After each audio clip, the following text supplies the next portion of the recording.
লক্ষণ কতক্ষণে আসবে আর কি জানি রে বাবা। আমি আমাকে একা রেখে এগুলি কোথায় যে গেল দুই ভাই, সে কথাই তো আমি চিন্তা করছি। এখন তো আমার শুধু চিন্তা হচ্ছে, এদিকে একা একা বনবাসে একা একা আর কত থাকবো। এদিকে আমার খুবই চিন্তা হচ্ছে, এরা দুই ভাই যদি আসতো তাহলে তো আমার অনেক ভালো হতো। এদিকে আমি কি করি সে কথাই চিন্তা করছি। একা একা আর ভালো লাগে না। একা একা যদি আমি থাকি তাহলে আমার খুবই কষ্ট হয়। এখন আমি কি করি, একটু উঠোনেতে হেঁটে হেঁটে দেখি এরা আসে কিনা। যদি আসে তাহলে তো খুবই ভালো কথা।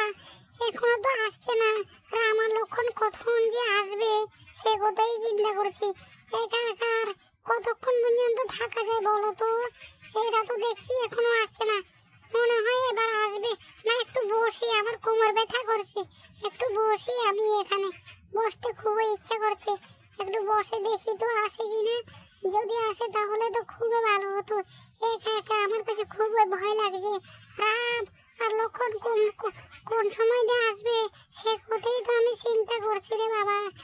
তাড়াতাড়ি চলে এসো, তাড়াতাড়ি চলে আসলে আমি আর চিন্তা করব না। এদিকে আমার খুবই চিন্তা হচ্ছে, তারা তো বনবাসে গিয়ে এখন আসছে না। এখন দেখছি আসছে আসছে। সীতা, তুমি চিন্তা করছো আমাদের জন্য? তুমি আমাদের জন্য কোনোভাবেই চিন্তা করো না। আমরা শিকার খুঁজতে এক্ষুনি যাব, ঠিক আছে? আমরা যখন শিকার খুঁজতে যাব তখন তোমাকে লক্ষণ একটা তোমাকে রেখা দিবে। সেই রেখার ভিতরে তুমি যদি থাকো তাহলে কেউ তোমাকে কিচ্ছু করতে পারবে না। কিন্তু এই রেখার বাইরে তুমি ভুলও বের হবে না। যদি এই রেখার বাইরে বের হয়ে যাও তাহলে তোমাকে রাক্ষসে নিয়ে যাবে, ঠিক আছে? এ লক্ষণ একটা দাগ দিয়ে দে, রেখা দিয়ে দে। সেই রেখার ভিতরে তোর ভাবি এখানে থাকবে, সেই রেখার ভিতরে তোর ভাবি থাকবে। আর চিন্তা করিস না। আচ্ছা লক্ষণ, তুই তাহলে তাড়াতাড়ি আমার